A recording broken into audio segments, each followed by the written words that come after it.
according to this concept,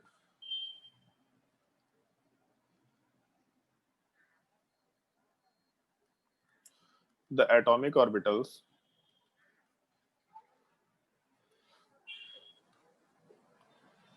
of the combining atoms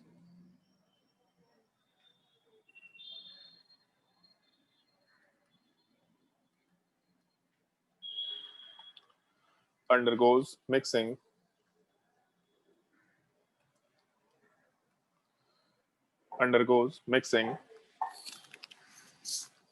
with each other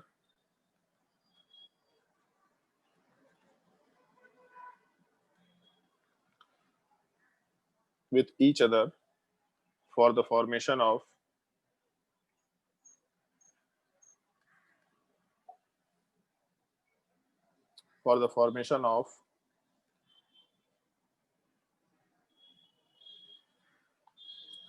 new orbitals called as molecular orbitals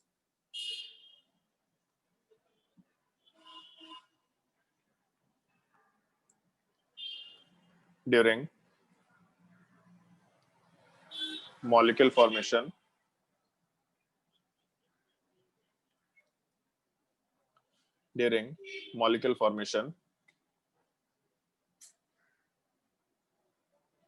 and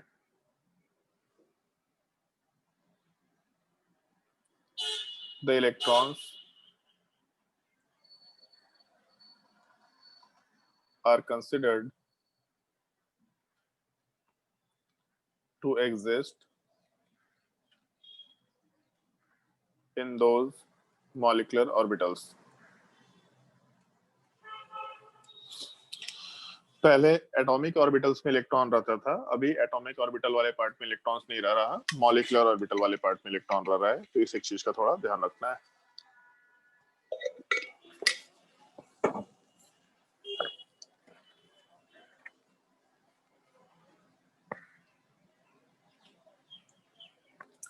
और फिर उसके बाद वही सारी चीजें जैसे हाइब्रिडाइजेशन में हम लोग कंसिडर कर रहे थे, कुछ कुछ पॉइंट्स है जिनका ध्यान रखना है। फिर मॉलिक्यूलर ऑर्बिटल बनता कैसे है, क्योंकि नया चीज है, तो कैसे बनता है इस एक चीज का थोड़ा बहुत इंट्रोडक्शन है हम लोग के सामने। उन सब इंट्रोडक्शन से रिलेटेड पॉइंट्स के ऊपर डायरेक्टली सवाल आएंगे, उन सब पॉइंट्स को ध्यान रखना है। फिर मॉलिक्यूल में कैसे इस कंसेप्ट को अप्लाई कर सकते हैं, उन सब चीजों का एक एक करके हम लोग को ध्यान रखते जाना है। तो इसके आगे पॉइंट नोट करते जाओ, नोट लिख करके पॉइंट नोट करो, क्योंकि सारे पॉइंट्स एक्चुअल में इंपॉर्टेंट ही है, सारे पॉइंट्स इंपॉर्टेंट है। पहला point, valence bond theory is monocentric in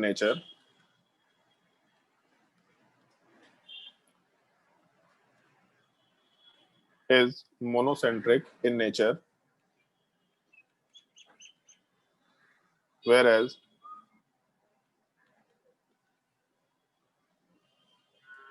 और मोनोसेंट्रिक के ब्रैकेट में मोनो न्यूक्लिक भी कर सकते हैं।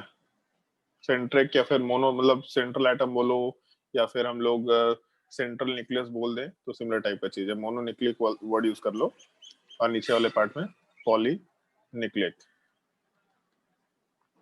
Valence bond theory is monocentric in nature, whereas molecular orbital theory is polycentric in nature.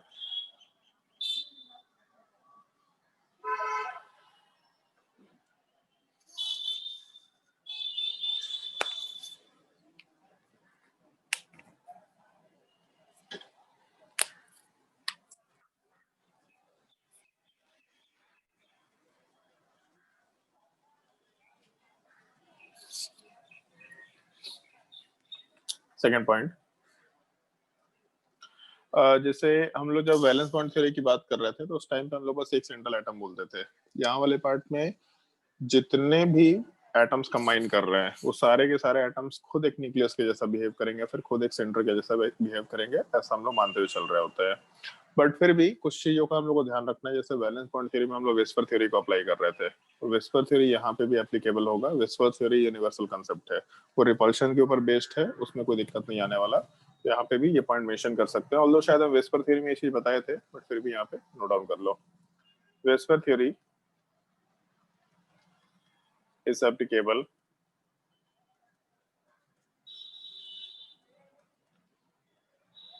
for molecular orbital theory as well. Is applicable for molecular orbital theory as well.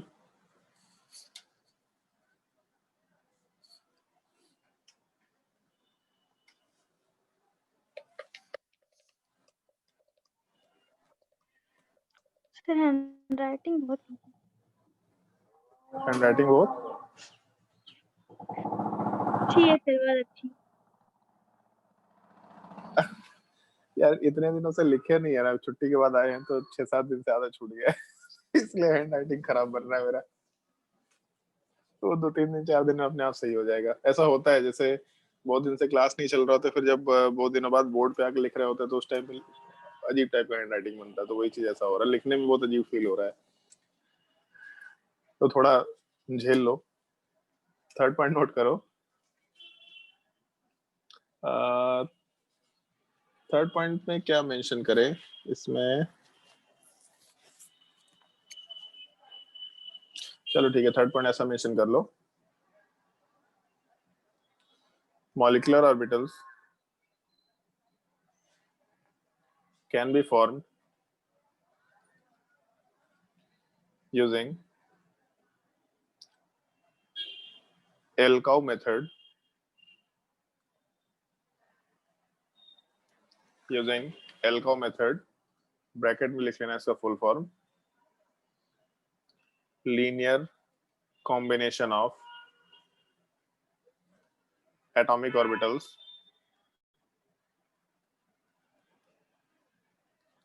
linear combination of atomic orbitals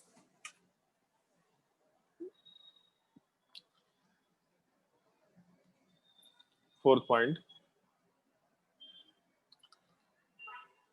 molecular orbitals follows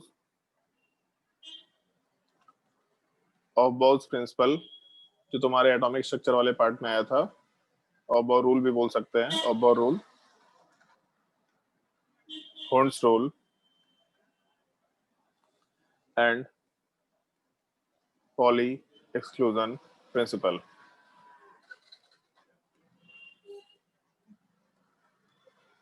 poly exclusion principle, जो हम लोग atomic orbital वाले part में ये point था, ये चीज यहाँ पे वैलिड है कि हम लोगों के इस केस में मॉलिक्यूलर ऑर्बिटल का जो फॉर्मेशन हो रहा है, ये मॉलिक्यूलर ऑर्बिटल वाला पार्ट ऑफ रूल भी फॉलो करेगा, हर्ट्ज रूल फॉलो करेगा, पॉली एक्सक्लूजन प्रिंसिपल वाला पार्ट भी फॉलो करेगा।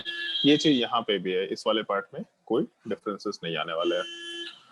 अब इतने के बाद, मतलब इतना छोटा सा पॉइंट के बाद, हम लोग के डिस्कशन में हम लोग इस मेथड वाले पार्ट के डिस्कशन करते हैं कि एल्काउ मेथड वाला पार्ट क्या होता है। तो इसके जस्ट नीचे हेडिंग डाल देना, एल्काउ मेथड। और एल्काउ मेथड वाले पार्ट में हम लोगों को कुछ थ्योरेटिकल पॉइंट्स का फिर से ध्यान रखना है, और उन थ्योरेटिकल पॉइंट्स के बाद फिर हम लोग मॉलिक्यूलर ऑर्बिटल वाले पार्ट का कॉम्बिनेशन होने के बाद क्या बनता है इस चीज की वाले पार्ट को डिस्कस करेंगे। वैसे जैसे हम लोग जब हाइब्रिडाइजेशन वाले कंसेप्ट की बात कर रहे थे, तो हाइब्रिडाइजेशन में बोला था तुम लोगों को कि जैसे sp हाइब्रिडाइजेशन बनाना है, तो हम लोग एक पॉइंट का डिस्कशन करते हैं कि वही ऑर्बिटल्स प्रेफरेबली मिक्स होते हैं जिनका एनर्जी सेम या नियर बाई सेम हो और जिनका ओरिएंटेशन प्रॉपर हो। तो हम लोग जब ओरिएंटेशन वाले पार्ट की बात कर रहे होंगे तो उस केस में आराम से ऐसा कंसिडर कर सकते हैं कि ठीक है, ओरिएंटेशन वाला पार्ट हम लोग का सही तरीके से निकल के आए। तो यहाँ पे भी कॉम्बिनेशन करते वक्त, क्योंकि दो अलग अलग एटम्स के एटॉमिक ऑर्बिटल आपस में मिक्स हो रहे हैं, तो डेफिनेटली कुछ ना कुछ रूल्स तो होंगे जो हम लोग को यूज करते चलना है। यहाँ पे उन रूल्स वाले पार्ट में हम लोग कुछ कुछ बेसिक एक तरीके से रिक्वायरमेंट है, उन सब रिक्वायरमेंट्स को लिखेंगे, उसके बाद कॉम्बिनेशन वाले पार्ट की बात कर रहे होंगे हम लोग। तो पॉइंट मेंशन करते जाओ इसमें, preferably those orbitals will mix which have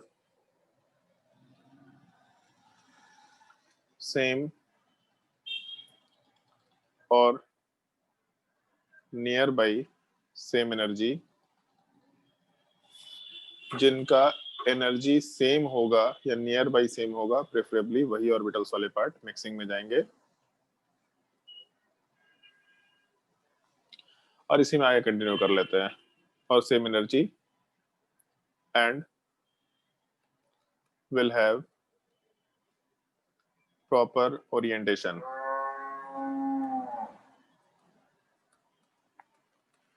Will have proper orientation. जिनका ओरिएंटेशन वाला पार्ट प्रॉपर होगा वही सब ऑर्बिटल्स वाले पार्ट मिक्सिंग में जाएंगे। ऐसा हम लोग आराम से कंसिडर कर सकते हैं। तो एक एक चीज थोड़ा ध्यान रखने का अपने को।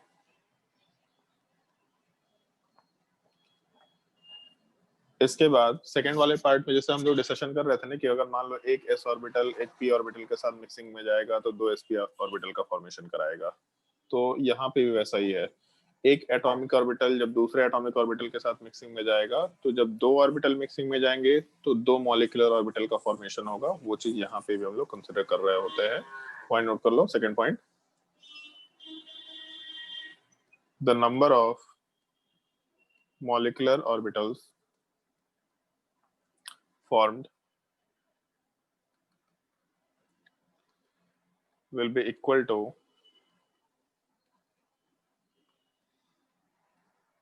the number of atomic orbitals। AO वाले पार्ट का मतलब atomic orbitals combining, मिक्सिंग में लिख सकते हैं the number of atomic orbital mixing या undergoing mixing। जितने एटॉमिक ऑर्बिटल वाले पार्ट मिक्सिंग में जाएंगे उतने ही मॉलिक्यूलर ऑर्बिटल वाले पार्ट का फॉर्मेशन होगा। ऐसा हम लोग कंसिडर कर रहे होते हैं। दूसरा एक छोटा सा पॉइंट ध्यान रखना, टू ऑर्बिटल्स या two atomic orbitals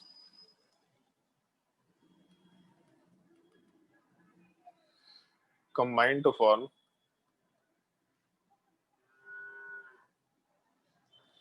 two molecular orbitals where one is called as, या one will be called as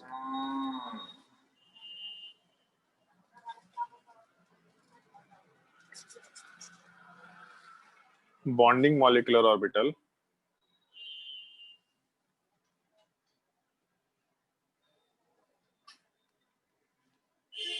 one will be called as bonding molecular orbital,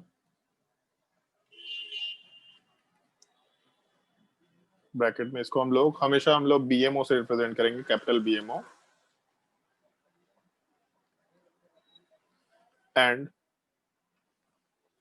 कुछ ज्यादा ही खराब हैंडराइटिंग बन रहा है मेरा। And the other will be called as anti-bonding molecular orbital।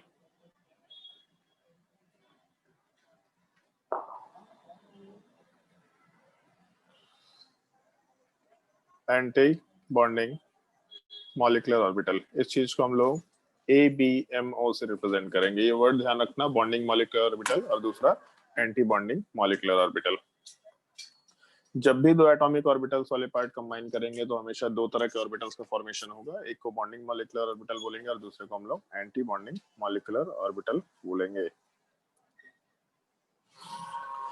इसको हम लोग इस तरीके से रिप्रेजेंट कर सकते हैं नॉर्मली। जैसे मान लो कि ऐसा लिखा है कि हम लोग का एक 1s ऑर्बिटल अगर है और ये किसी दूसरे 1s ऑर्बिटल के साथ कॉम्बिनेशन में जा रहा है, तो जब भी कभी दो ऑर्बिटल आपस में मिक्सिंग में जाएंगे तो जैसे एक छोटा सा डायग्राम ध्यान रखना, कि डायग्राम को हम लोग एनर्जी के फॉर्मेट में दिखा रहे हैं। मतलब हम लोग का एनर्जी का जो कंसिडरेशन है उसमें दोनों 1s वाले पार्ट सेम एनर्जी पे हैं। अगर दो सेम एटम होगा, जैसे मान लो हाइड्रोजन एटम है और हाइड्रोजन एटम, तो सेम एटम का सेम ऑर्बिटल ऑब्वियस सी बात है सेम एनर्जी पे रहेगा। तो इस केस में हम लोग ऐसा अगर स्टेप लेके चले कि 1s वाला पार्ट 1s के साथ कंबाइन कर रहा, तो जब भी कभी ये दोनों ऑर्बिटल्स आपस में कंबाइन करेंगे तो इस केस में दो ऑर्बिटल्स का फॉर्मेशन कराएंगे। एक ऑर्बिटल वाला पार्ट हायर एनर्जी पे जाएगा और एक ऑर्बिटल वाला पार्ट उतने ही लोअर एनर्जी पे जाएगा। जो लोअर एनर्जी पे ऑर्बिटल जाएगा इस चीज को हम लोग बॉन्डिंग मॉलिक्यूलर ऑर्बिटल बोलेंगे और जो हायर एनर्जी पे ऑर्बिटल जाएगा इस चीज को हम लोग एंटी बॉन्डिंग मॉलिक्यूलर ऑर्बिटल बोला करेंगे। और इसमें एक और चीज होता है जो हम लोग को ध्यान रखना होता है कि जैसे मान लो अगर दो ऑर्बिटल मिक्सिंग में गए, तो दो ऑर्बिटल जब मिक्सिंग में जाएंगे तो कौन से टाइप का बॉन्ड बना रहा है ये भी चीज कंसिडर करना होता है। जैसे 1s वाला पार्ट है और 1s वाला पार्ट है, तो 1s और 1s कौन सा बॉन्ड का फॉर्मेशन कराएगा, तो s ऑर्बिटल सिग्मा के अलावा और कोई बॉन्ड बनाता नहीं है, तो केवल सिग्मा बॉन्ड बन सकता है। तो इस केस में जो बॉन्डिंग ऑर्बिटल और एंटी बॉन्डिंग ऑर्बिटल होगा ये दोनों के दोनों केवल सिग्मा बॉन्ड ही बना पाएंगे। तो इस केस में इसको हम लोग सिग्मा बॉन्डिंग मॉलिक्यूलर ऑर्बिटल और इस चीज को हम लोग sigma anti bonding molecular orbital बोलेंगे। और रिप्रेजेंटेशन में क्योंकि 1s वाला पार्ट 1s के साथ कंबाइन कर रहा है तो इसकी इसमें सिग्मा 1s लिखेंगे, ऊपर भी सिग्मा 1s लिखेंगे, लेकिन एक छोटा सा पॉइंट है कि अगर नीचे भी सिग्मा 1s है ऊपर भी सिग्मा 1s है तो पता कैसे चलेगा कि बॉन्डिंग कौन सा एंटी बॉन्डिंग कौन सा है। तो इस केस में हम लोग इसको स्टार से डिनोट कर देते हैं। तो एक जगह सिग्मा 1s होगा, एक जगह सिग्मा स्टार 1s होगा, तो इससे पता चल जाएगा कि बॉन्डिंग वाला पार्ट कौन सा था और एंटी बॉन्डिंग वाला पार्ट कौन सा था। तो ये एक चीज का थोड़ा ध्यान रखना जब हम लोग ऑर्बिटल्स का कॉम्बिनेशन करेंगे एटॉमिक ऑर्बिटल का, तो उस केस में कॉम्बिनेशन के बाद हम लोगों को दो ऑर्बिटल्स का फॉर्मेशन मिलेगा। वो दो ऑर्बिटल्स के फॉर्मेशन में हम लोग आराम से इस तरह के कॉम्बिनेशन वाले पार्ट को यूज करते हुए काम कर सकते हैं। नोट कर लो इस चीज को। अगर p ऑर्बिटल है तो भी उसमें हो सकता है, क्या होगा बात कर रहे हैं उसके बारे में।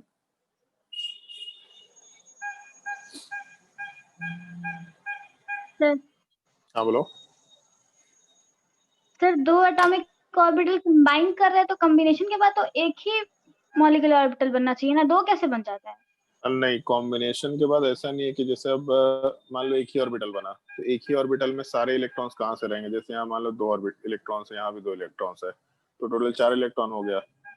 तो 4 इलेक्ट्रॉन एक ऑर्बिटल में तो रह नहीं सकता क्योंकि हम लोग को रूल्स भी फॉलो करना होगा। वो रूल वाला पार्ट है पॉली एक्सक्लूजन प्रिंसिपल वाला पार्ट है कि एक ऑर्बिटल के अंदर दो से ज्यादा इलेक्ट्रॉन्स नहीं रह सकते। तो अगर एक ही ऑर्बिटल बनेगा, और हम लोग कॉम्बिनेशन की बात नहीं कर रहे, जैसे एक मिक्सिंग हुआ और मिक्सिंग के बाद ऑर्बिटल्स का फॉर्मेशन हो रहा है। कॉम्बिनेशन वर्ड हम कभी भी यूज किए क्या ऊपर, हमको लगता है कि मिक्सिंग वर्ड यूज करा है हमेशा, मिक्सिंग। तो दो ऑर्बिटल्स वाले पार्ट जो है वो मिक्स हुए, मिक्स होने के बाद एक मिक्सचर बना, उसको फिर सेपरेट कर दिया, इस टाइप की बात कर रहा है।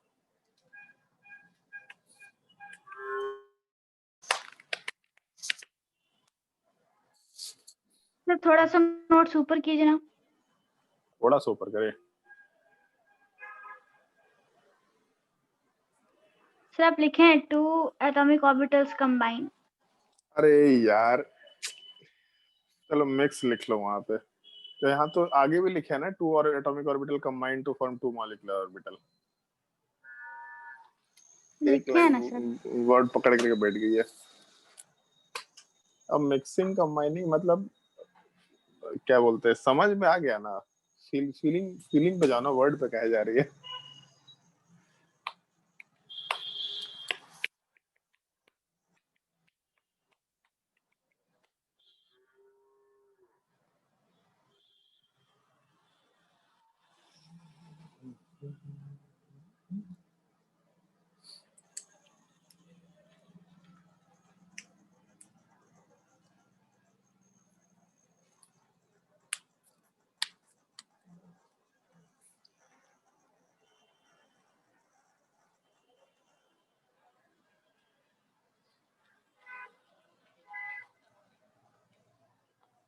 और इसको नोट कर लिया हो तो जैसे मान लो हम लोग पी ऑर्बिटल्स की बात करते हैं, तो किसी भी एक एटम में 3 पी ऑर्बिटल होता है। मान लो जैसे 3 पी ऑर्बिटल ऐसा ले लिया और सामने भी पी ऑर्बिटल वाला पार्ट ले लिया, तो जब कॉम्बिनेशन होगा तो मान लेते हैं कि सेम एटम के ही पी ऑर्बिटल की बात करते हैं, उसमें भी हम लोग जैसे 2p ऑर्बिटल की बात कर लेते हैं, यहाँ भी 2p ऑर्बिटल की बात कर लेते हैं। तो अगर सेम ही एटम है, लो O2 एटम है, तो O2 एटम वाले पार्ट में तो p orbital 2p same energy पे होगा। जब कॉम्बिनेशन होगा तो p ऑर्बिटल वाले पार्ट की कॉम्बिनेशन के बेसिस पे सिग्मा बॉन्ड और पाई बॉन्ड दोनों बन सकता है। तो अगर सिग्मा बॉन्ड और पाई बॉन्ड दोनों बन सकता है, और एक चीज याद होगा तुम लोगों को, सिग्मा बॉन्ड वाला पार्ट स्ट्रॉन्गर होता है as compared to pi bond. तो इसका मतलब ये है कि नॉर्मली हम लोग सिग्मा बॉन्ड वाले पार्ट को थोड़े लोअर एनर्जी पर रखेंगे, जो स्ट्रॉन्गर बॉन्ड है वो लोअर एनर्जी पे जाएगा। तो जितना स्ट्रॉन्गर बॉन्ड उतना ज्यादा स्टेबिलिटी उतना लोअर एनर्जी। तो स्ट्रॉन्गर बॉन्ड लोअर एनर्जी पे जाएगा, वीकर बॉन्ड थोड़ा हायर एनर्जी पे जाएगा, ऐसा नॉर्मली हम लोग कंसिडर कर सकते हैं।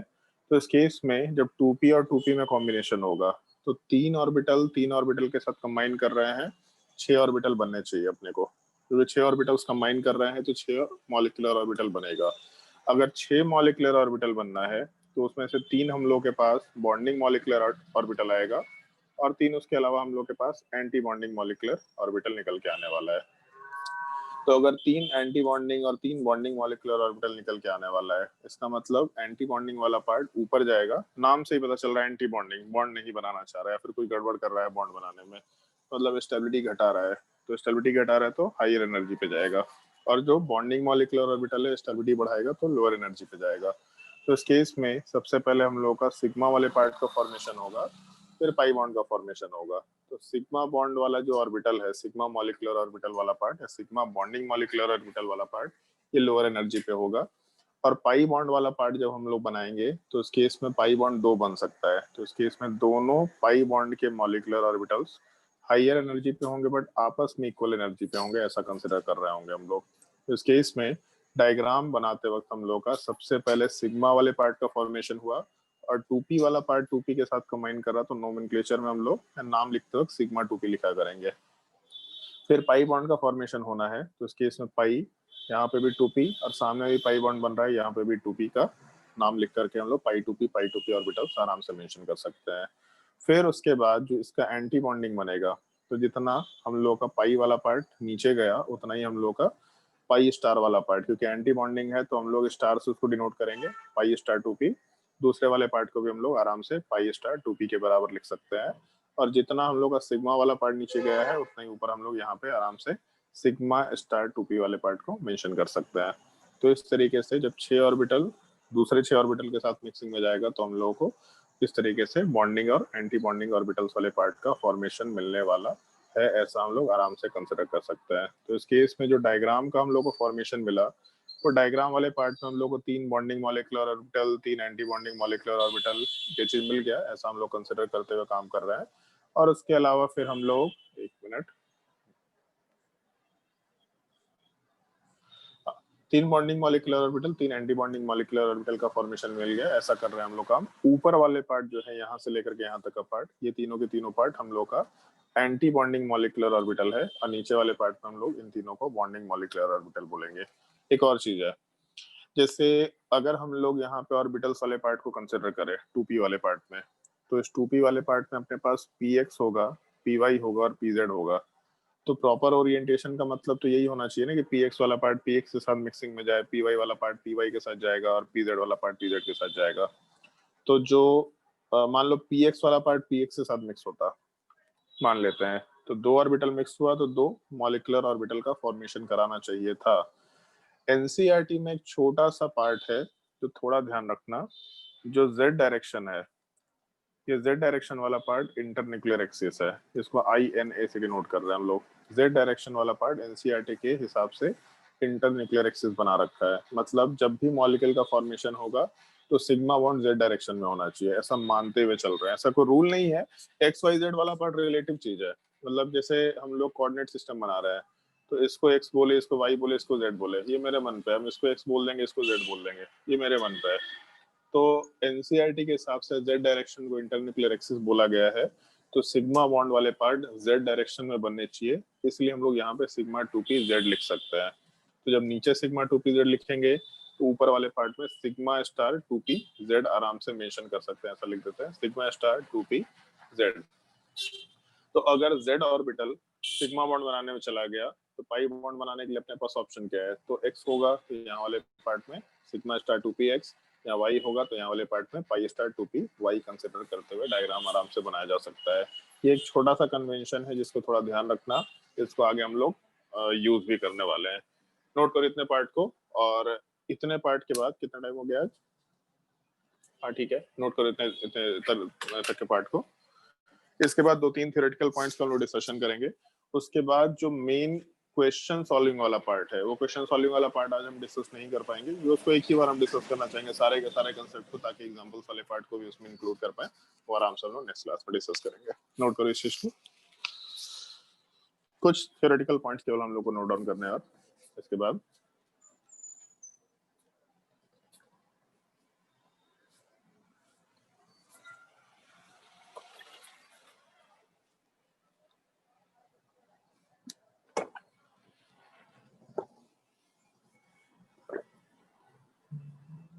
सर रिजल्टिंग ऑर्बिटल्स मॉलिक्यूल में कैसे ओरिएंटेड रहता है? वो चीज का डिस्कशन हम लोग कर लेंगे, ऑल्दो ये तुम्हारे काम का नहीं होता, बट ऐसा समझ लो कि जैसे पूरे एक सेकंड थोड़ा नीचे जा रहा है। मान लो जैसे ऐसा कंसिडर करके चल रहे हैं कि जब हम लोग एक न्यूक्लियस की बात करते थे तो ऐसा एस ऑर्बिटल था, एक पी एक्स ऑर्बिटल, इधर पी वाई ऑर्बिटल, इधर पी जेड ऑर्बिटल, ऐसा ऑर्बिटल्स था। तो एक न्यूक्लियस के अलॉन्ग इलेक्ट्रॉन्स वाले पार्ट एग्जिस्ट कर रहे थे। तो जब दो न्यूक्लियस होगा तो फिर उसके अलॉन्ग एक ये पार्ट होता है, इस चीज को हम लोग सिग्मा 1s ऑर्बिटल या फिर सिग्मा एस ऑर्बिटल बोल सकते हैं। तो एस ऑर्बिटल इस टाइप का बॉन्डिंग वाले पार्ट में आता है। जो एंटी बॉन्डिंग वाला पार्ट होता है उसका शेप ऐसा होता है, ये एंटी बॉन्डिंग ऑर्बिटल वाला पार्ट है। तो होता क्या है कि जैसे मान लो ये बॉन्डिंग ऑर्बिटल हो गया और यहाँ से ऐसा एंटी बॉन्डिंग वाला पार्ट निकल के आ गया, तो उसमें कुछ पार्ट तो कॉमन है जहाँ पे इलेक्ट्रॉन डेंसिटी ज्यादा रहेगा। फिर अगर पी बॉन्ड वाले पार्ट का फॉर्मेशन होना होता है, तो जब हम लोग एक पी ऑर्बिटल को दूसरे पी ऑर्बिटल के साथ मिक्सिंग में लेके जाते हैं और उससे हम लोगों को ये बनाना है, क्या बोलते हैं, मॉलिक्यूलर ऑर्बिटल वाला पार्ट बनाना है। तो बॉन्डिंग मॉलिक्यूलर ऑर्बिटल का शेप ऐसा कुछ होता है, ये हम लोग का बॉन्डिंग मॉलिक्यूलर ऑर्बिटल आएगा। मतलब जो न्यूक्लियस है दोनों, इन दोनों के न्यूक्लियस के बीच में इलेक्ट्रॉन्स वाले पार्ट का डेंसिटी बढ़ जाएगा और दूसरे साइड में इलेक्ट्रॉन का डेंसिटी डिक्रीज कर जाएगा। तो अगर इन दोनों न्यूक्लियस के बीच में पी ऑर्बिटल वाले पार्ट का फॉर्मेशन होना है तो ऐसा कुछ सिग्मा बॉन्ड के लिए फॉर्मेशन होगा। अगर पाई बॉन्ड का फॉर्मेशन होना होता है तो पाई बॉन्ड का फॉर्मेशन ऐसा होता है जैसे है ना कि लैटरल ओवरलैप होता है। तो लैटरल ओवरलैप के बेसिस पे हम लोग का ये पार्ट ऊपर वाला पार्ट ऊपर के साथ कंबाइन किया, नीचे वाला पार्ट नीचे के साथ कंबाइन किया, तो ऑलमोस्ट इस टाइप का कुछ शेप निकल के आता है। तो इन्हीं दोनों न्यूक्लियस के अलॉन्ग इस टाइप का कुछ हम लोग को शेप निकल के मिलना चाहिए। तो इलेक्ट्रॉन डेंसिटी के रिस्पेक्ट में इस तरह का हम लोग कुछ कंसिडरेशन लेके चल सकते हैं, ऑल्दो बहुत हम कंफर्म नहीं है, बट इस तरह कुछ कंसिडरेशन होता है। हम लोग अलग अलग ऑर्बिटल्स को ही कंसिडर करते हैं और वो मतलब ऑर्बिटल्स का डायग्राम भी तुम्हारे काम का नहीं है एक्चुअल में, बट फिर भी हम लोग थोड़ा बहुत डिस्कशन कर लेंगे, बट तुम्हारे लिए यूजफुल नहीं है वो चीज। नोट करो डायग्राम। तो स्कूल में ऐसा डायग्राम बनाना होता है क्या? नहीं, स्कूल में ये डायग्राम शायद बनाना हो सकता है, डिपेंड करता है स्कूल में पूछता है कि नहीं पूछता है, बट शायद नहीं, स्कूल में ऐसा डायग्राम नहीं बनाना होता है। बहुत पहले हम देखे थे एक बार किसी स्कूल के एग्जाम में, right the molecular orbital diagram of C2H2 ऐसा बोला था। तो मॉलिक्यूलर ऑर्बिटल डायग्राम बोलना गलत चीज हो जाएगा, मतलब C2H2 वाले पार्ट का मॉलिक्यूलर ऑर्बिटल डायग्राम अपने स्कोप से बाहर है। ये चीज ऐसा कंसिडर करना बोल रहा था, जैसे C ट्रिपल बॉन्ड C है, यहाँ H है, यहाँ H है, तो कार्बन का हाइब्रिडाइजेशन sp हो गया, यहाँ भी sp हो गया, तो इस केस में sp हाइब्रिड ऑर्बिटल वाला पार्ट ऐसा कंसिडर कर सकते हैं हम लोग। और उसके अलावा फिर हम लोगों का इसके साथ सॉरी है ना कार्बन, हाँ ठीक है, sp हाइब्रिड ऑर्बिटल वाला पार्ट हम लोग ऐसा कंसिडर कर लिए, या हाइड्रोजन के साथ कॉम्बिनेशन हो गया, ये बना दिए। और उसके बाद जो पाई बॉन्ड का फॉर्मेशन होना है, तो एक पाई बॉन्ड वाला पार्ट हम दूसरे कलर से बना देते हैं। एक पाई बॉन्ड वाला पार्ट हम लोग के मान लेते हैं वाई एक्सिस में है और एक पाई बॉन्ड वाला पार्ट हम लोग के जेड एक्सिस में है, ऐसा।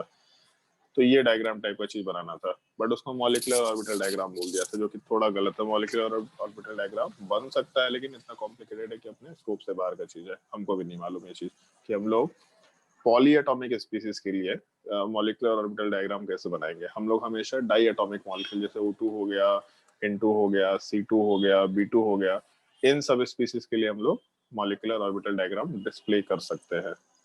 बाकी जगह पे हम लोग इस तरह के ऑर्बिटल डायग्राम्स के ओवरलैपिंग को डिस्प्ले कर सकते हैं, बट इसको मॉलिक्यूलर ऑर्बिटल डायग्राम नहीं बोलना चाहिए, तो स्कूल में नहीं पूछना है। ये ऊपर वाला चीज नोट कर लिया होगा तो कुछ कुछ हम लोग थ्योरेटिकल पॉइंट्स की बात फर्दर करेंगे। पॉइंट नोट कर लो, नोट लिख करके फिर से। पहला point, bonding molecular orbital assist का मतलब हेल्प करना, assist in bond formation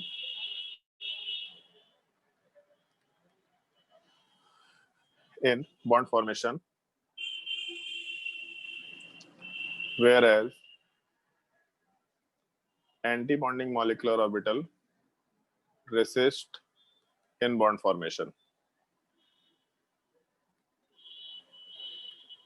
Anti-bonding molecular orbital resist in bond formation.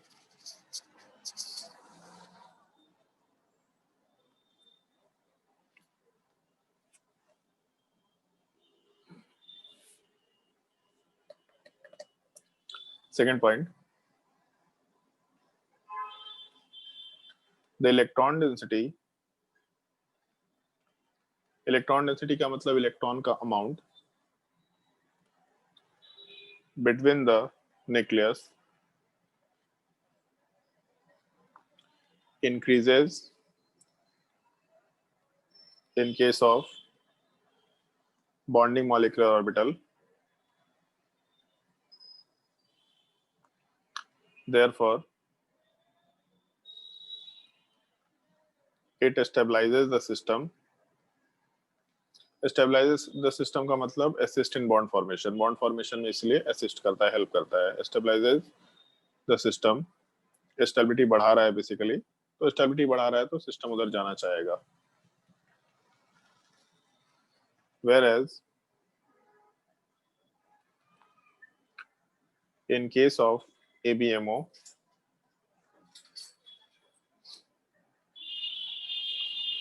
the electron density decreases between the nucleus. Therefore, internuclear repulsion, ये सब पॉइंट्स एनसीईआरटी में दे नहीं रखे हैं बट कुछ कुछ इंपॉर्टेंट पॉइंट्स है इसलिए इसको ध्यान रखने का है. Therefore, internuclear repulsion will increase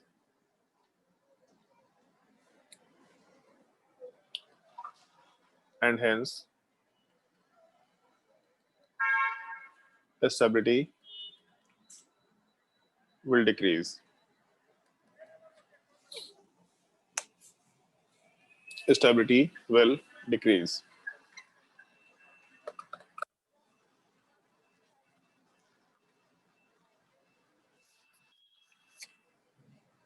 तीसरा पॉइंट, तो तीसरा पॉइंट की जरूरत भी नहीं पड़ेगी यहाँ पे. ये दो पॉइंट्स हम लोग के लिए सफिशिएंट होगा जिसको हम लोग यूज कर सकते हैं. तो इन दो पॉइंट्स के बाद जो मेनली जो क्वेश्चन वाला पार्ट है उसमें क्वेश्चन में जैसे ना which of the following is true false statement, तो अभी तक जो अभी थियोरेटिकल पॉइंट बताया ये उस चीज के लिए यूज करने पे है.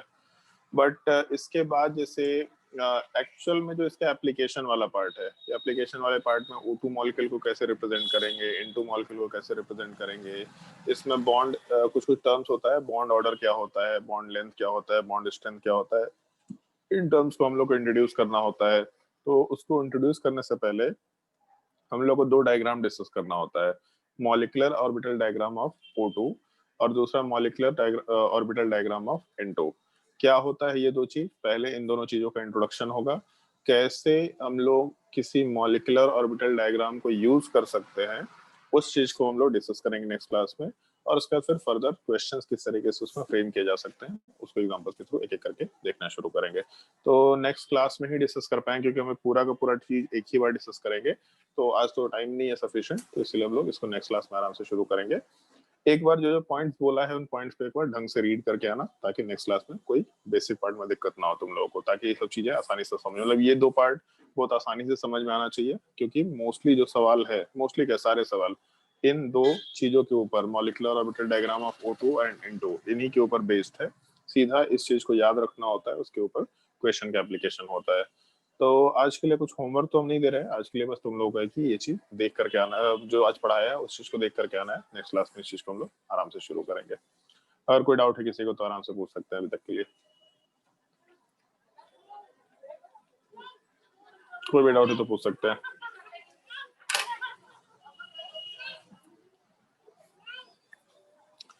चलो ठीक है, तो आज के लिए क्लास एंड करते हैं यहीं पे, नेक्स्ट क्लास में कंटिन्यू करते हैं.